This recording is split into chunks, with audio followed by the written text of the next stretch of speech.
అండి సోషల్ మీడియాలో అభ్యంతరకరమైన పోస్టులు పెట్టిన వారిపై కేసులు నమోదవుతున్న సంగతి తెలిసిందే కదా. అసలు అలా ఆ పోస్టులు చూస్తుంటేనే ఆడవాళ్ళు అనేది అసలు ఆ పోస్టులు చూడలేరు, చదవలేరు. అలాంటి పోస్టులు పెట్టిన వారిపై తాజాగా ఏపీ ప్రభుత్వం కేసు నమోదు చేసి వాళ్ళని అరెస్ట్ చేయడం, కొంతమంది కౌన్సిలింగ్ ఇచ్చి పంపించేయడం ఇలాంటివి జరుగుతున్నాయి. అయితే తాజాగా కొంతమంది సెలబ్రిటీస్ మీద కూడా ఈ కేసు నమోదయ్యాయి.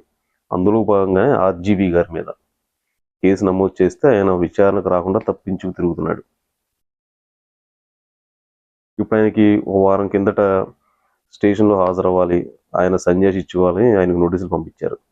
కానీ ఆయన ఒక వారం తర్వాత వస్తానని చెప్పి ఆయన లాయర్ ద్వారా నోటీసులు పంపించి ఆయన వారం జరిగినా కూడా రాకుండా మరో 2 వారాలు గడువు కావాలని కోరినట్టుగా కూడా తెలుస్తుంది.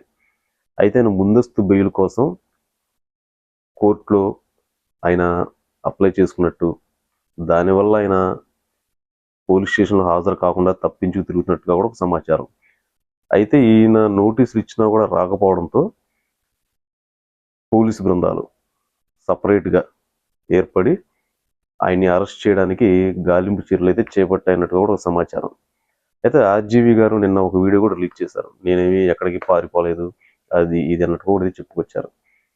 అయితే ఈరోజు బుధవారం రోజు కోర్టులో ఆయన బెయిల్ పిటిషన్ పై కూడా విచారణ జరగనుంది. చూద్దాం ఏం జరుగుతుందో. అంటే ఆయన చెప్పుకొచ్చేది అంటే నేను ఎప్పుడు ఏదో ఒక పోస్ట్ పెట్టాను, దాని మీద ఇంత అవసరమా అన్నట్టుగా కూడా ఆయన నిన్న వీడియోలో కూడా మాట్లాడుకొచ్చారు ఆయన. కానీ ఏదైనా కానీ సోషల్ మీడియాలో ఇప్పుడు ఏ పార్టీ అయినా సరే, అది టీడీపీ కానీ, వైసీపీ కానీ, జనసేన కానీ, ఏదైనా సరే అసభ్యకరమైన పోస్టులు అంటే ఆడవాళ్ళను ఉద్దేశించి మాట్లాడే మాటలు కానీ, ఎవరినైనా సరే ఫోటో మార్ఫింగ్ కానీ, ఇలాంటి అవతల వాళ్ళకి ఇబ్బంది పెట్టనంత వరకు బాగానే ఉంటుంది.